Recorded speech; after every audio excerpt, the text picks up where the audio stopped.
Nepal is a small, mountainous, landlocked country in Asia, situated between India and China.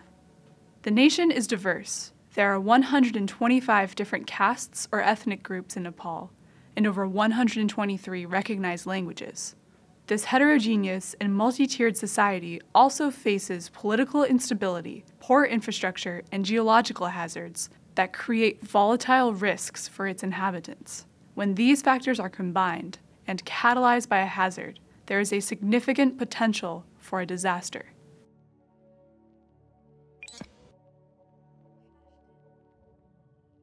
In the spring of 2015, the long-held fears of the Nepali people became a reality. Two of the worst earthquakes in recent history devastated massive portions of urban and rural regions, leaving millions homeless and thousands isolated in extremely difficult terrain. The aftermath of these geologic events tested the response capacity of both Nepalis and humanitarian actors. On April 25, 2015, at 11:56 a.m., Nepal suffered a 7.8 magnitude earthquake, the largest earthquake to hit the country since 1934. The shifting earth and failing infrastructure claimed over 8,000 lives in the weeks following the disaster, leaving over 2 million people homeless in a dangerous environment. The epicenter of the earthquake was in Barpak, located in the Gorkha district, a region with a population of over 200,000, situated 77 kilometers northwest of the capital, Kathmandu. In the hills and mountains of Gorkha, entire towns were destroyed, historic sites were lost, and surviving families were left to fear for their safety in unpredictable mountain areas that experienced over 800 landslides in the months after the quake. Beyond the 8,000 casualties, the devastation was widespread.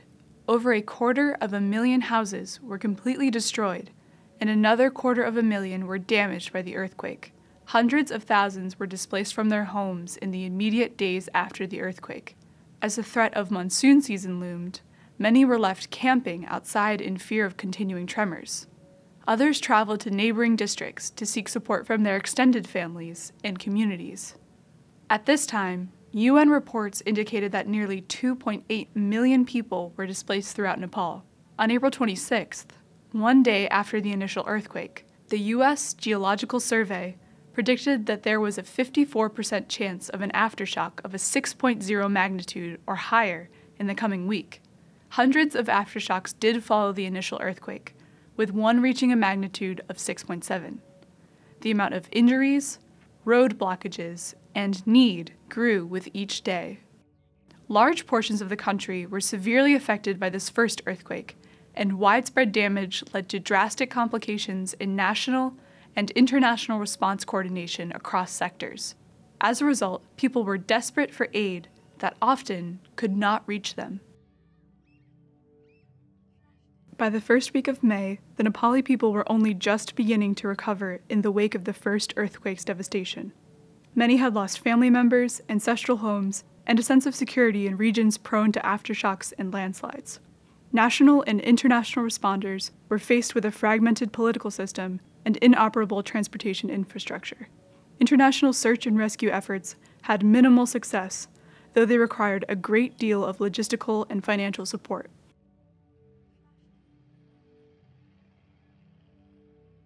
On May 3rd, the government of Nepal issued formal letters of appreciation to Foreign Urban Search and Rescue, or USAR teams, requesting they make their exit plans. This officially closed the international USAR phase in the period immediately after the earthquake.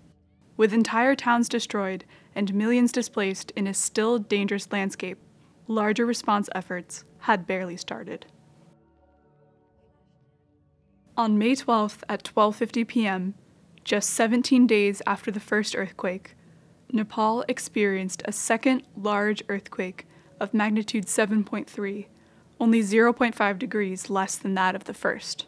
With many victims still immobile, isolated, and unreachable due to the first earthquake, the effects of the second earthquake were significantly magnified. Structures left standing on shaky ground were reduced to rubble, injuries and health issues were exacerbated, and more routes for aid delivery were obliterated. For populations already affected by the crisis, the second earthquake only served to increase their vulnerability. The epicenter of the second earthquake was 76 kilometers northeast of Kathmandu, in the Sindupalchak district. It resulted in an additional 150 deaths, further damage to shelters and roads, and more landslides. According to the International Organization for Migration, or IOM, by May 15th, over 250,000 people in the most severely affected districts were not accessible by road, of whom 75,000 were also not accessible by air due to geological constraints. Much of Nepal was in ruin with no clear path to recovery. With so many critically affected areas, the situation on the ground became a race against time to reach people who were isolated by geography and left without food, water, sanitation facilities, or basic health care.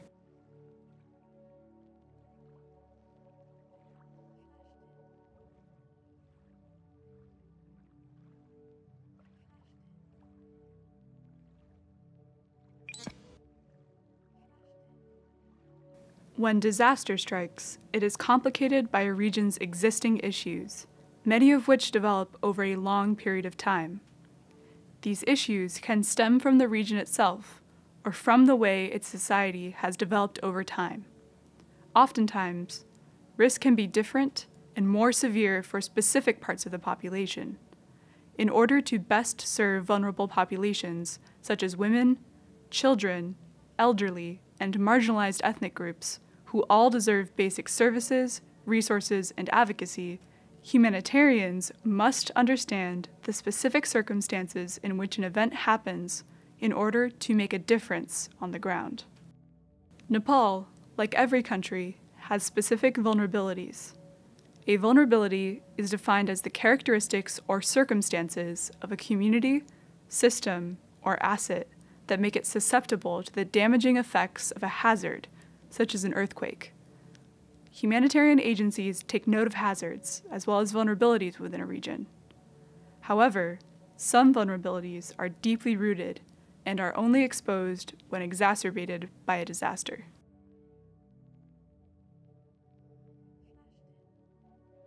Due to its location on the Himalayan mountain belt, the geologic composition of the Kathmandu Valley makes it exceptionally susceptible to earthquakes. According to historic seismology records, major earthquakes can be expected to affect the region once every 75 years. The Kathmandu Valley is situated on a former lake basin, composed of soft sediments. This composition amplifies seismic waves, resulting in an increased shaking during earthquakes.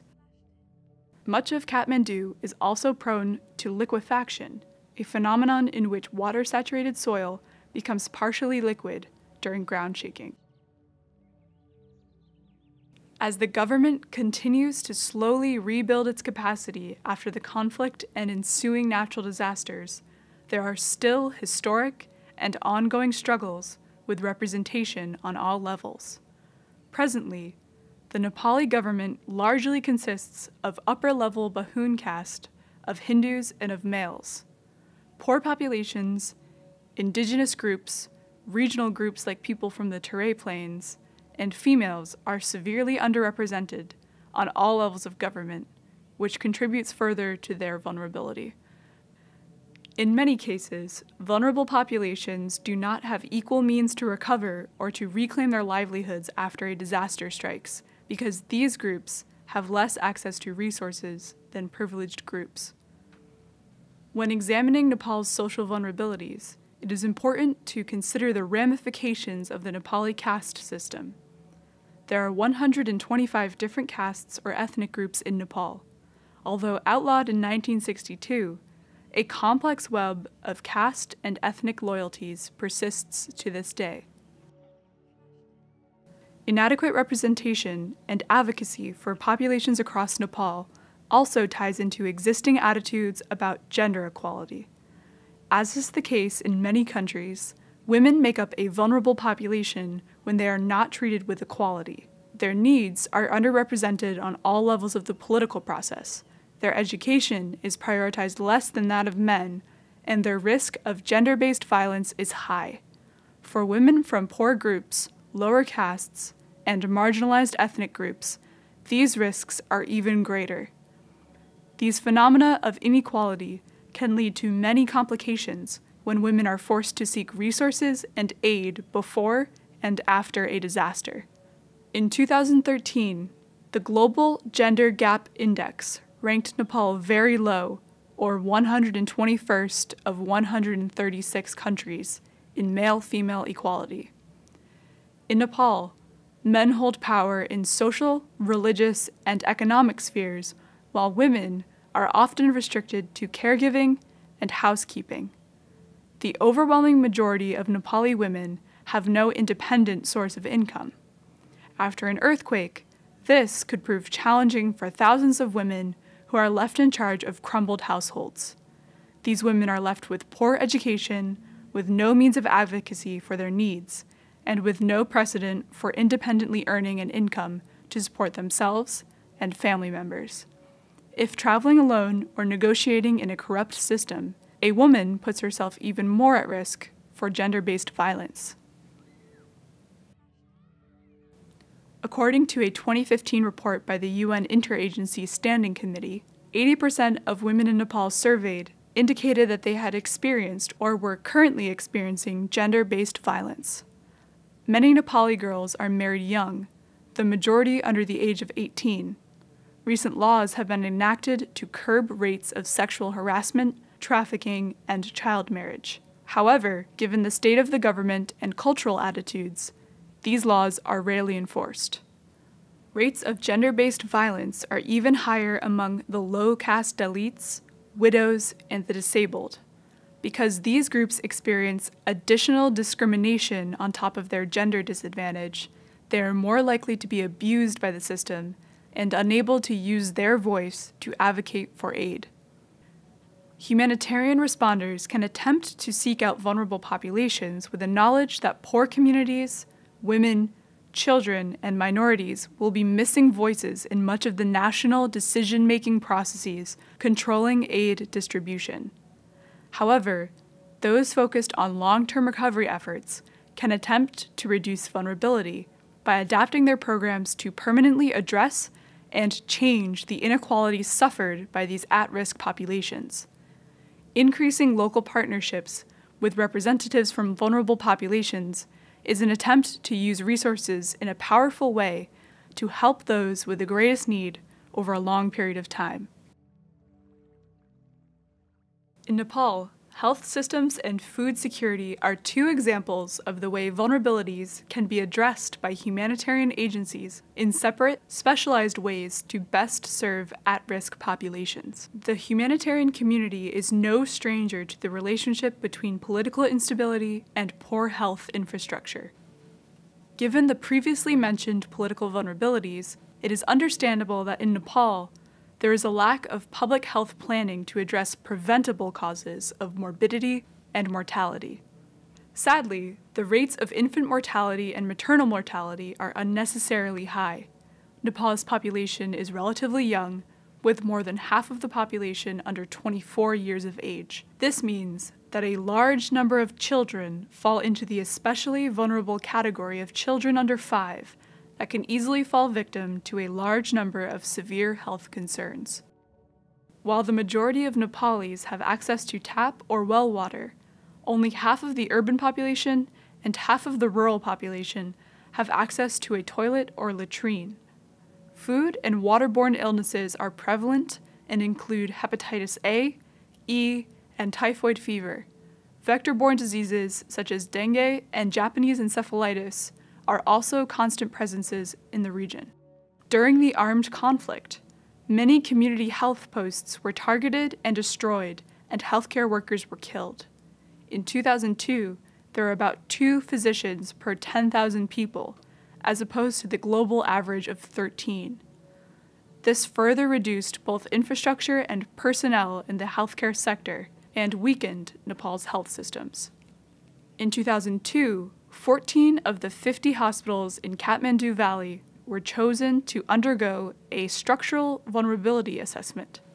The study concluded that in the case of a high-magnitude earthquake, close to 30% of the facilities would collapse, 60% would be unable to deliver a reasonable standard of care, only 10% would be partially functional, and none would retain full capacity.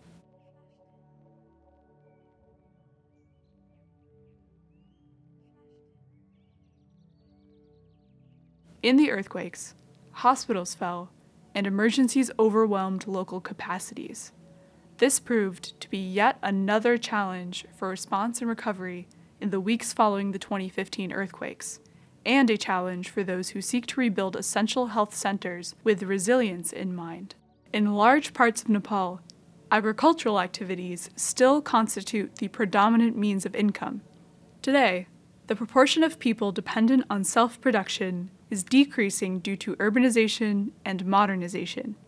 However, half of Nepal's 27 million people live on rugged terrain where populations eat what they grow or are highly dependent on the local markets. There are great seasonal fluctuations in food availability, and this affects both birth weight and growth. Iron and vitamin deficiencies are common. In the mountainous regions, food stores are particularly variable prior to the harvests, and the populations are dependent on markets to buy food. According to the UN Food and Agriculture Organization, or FAO, the nutritional status of Nepali mothers and children under 5 is extremely poor and has seen no improvement in the last 2 decades. Nepal numbers among the 10 countries in the world with the highest stunting prevalence. It is important that humanitarians understand that in both of these specific vulnerabilities, the presence of political and social vulnerabilities is felt. Those disadvantaged by society due to their gender or social class have greater chances of having less food security, and mothers and children feel the effects the most. Politics plays into this phenomenon, as well as in the decreased capacity of health infrastructure. When a disaster comes and systems fail, this puts an even greater strain on the questions, who gets help first, and who has the greatest need? After Nepal's earthquakes, a third question was introduced. Will aid arrive in time?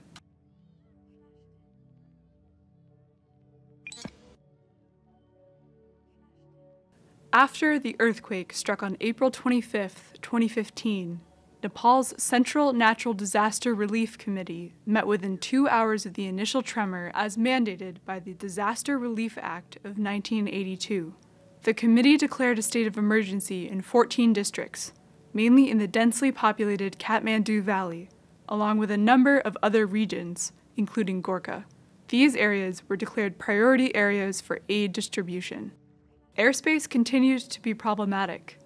Aid flying over India needed to be inspected, and Nepal's government struggled with a way to set up customs in their airport, restricting aid delivery to specific hours. The widespread devastation meant that many countries had stakes in the recovery process closest to their borders. This dispersed response, as well as international communications issues, led to coordination problems around medical needs. For example, aid workers would be sent on a long journey to establish a hospital in a northern territory, only to find a pre-built and fully staffed Chinese-run hospital awaiting them. Such errors delayed response to areas that were in dire need. Operating in many different areas at once means having many different coordinating actors. In the capital, this led to troublesome areas of separate control. Field teams operated out of the Ministry of Health, and a multinational military coordination center was established in a different location at the Army Club in Kathmandu. Additionally, there were on-site operations centers led by UN clusters. The Nepal military mounted a very effective response, mobilizing over 15,000 and rotating in different places, moving through Nepal. The military provided logistics, food, water, sanitation, shelter services, and important road clearance capabilities.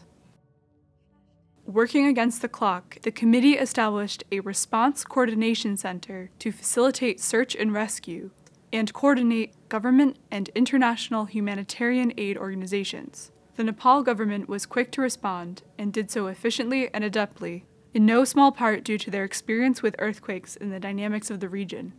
Nepal at the time had a significant national civil society, with many local NGOs focused on disaster preparedness in the form of community organizations.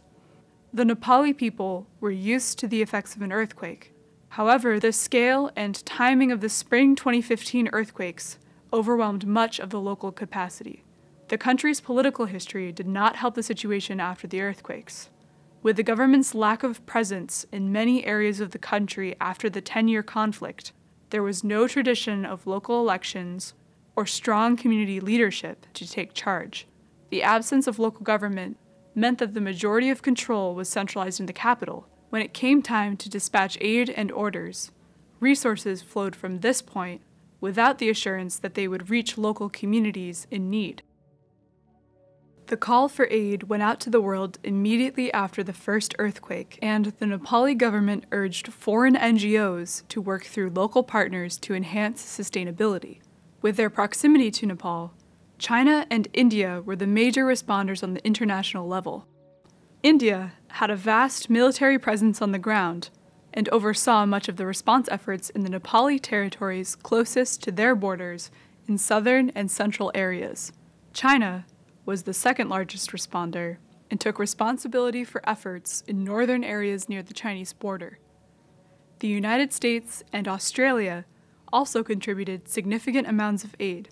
In addition, UN organizations and hundreds of NGOs also deployed to the region. The United Nations Office for the Coordination of Humanitarian Affairs, or UNOCHA, established the first 2 humanitarian hubs in Gorkha District Headquarters. By May 3rd, 141 registered foreign medical teams, or FMTs, were deployed across the country. Additionally, there were 76 international search and rescue teams in Nepal, although efforts were slow, costly, and often resulted in few to no successful recoveries. Given the dangerous nature of mountainous northern Gorkha and other remote earthquake-affected regions, International Organization for Migration, or IOM, and other relief agencies began to employ porters, mountaineers, and even long-distance runners to transport aid across the challenging terrain to reach those in need. Inhospitable terrain continued to complicate rescue efforts and aid deliveries. The lack of reliable helicopter landing areas and suitable terrain led to 3 helicopter crashes, killing diplomats, U.S. Marines, soldiers, and aid workers. The Nepali and Indian militaries initiated helicopter SAR operations as early as April 26th. The private sector also offered helicopters for the effort. Supporting militaries and agencies had 19 other helicopters, wholly insufficient to reach all the areas in need. Yet several helicopters were dispatched to rescue foreigners. On May 8th, 2 Chinook helicopters sent by the UK government were stalled across the border in India.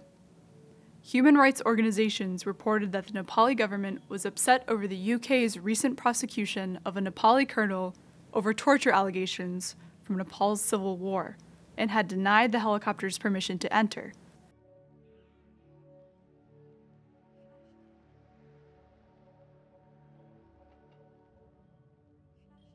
The humanitarian field has grown alongside technological advances, and the two have increasingly become more intertwined. Technology use in Nepal presented challenges, often due to poor communication with local communities concerning technology's value, which is something international humanitarians must always consider. In Nepal, there was an effort to use drones to capture imagery of damaged routes, resources, and displaced populations. Yet this was not well coordinated, given the technology's ominous-looking presence and lack of formal regulations. There were multiple organizations with drones, but some did not get clearance with the Nepali government to use their technology. Some operators were jailed and had their drones confiscated.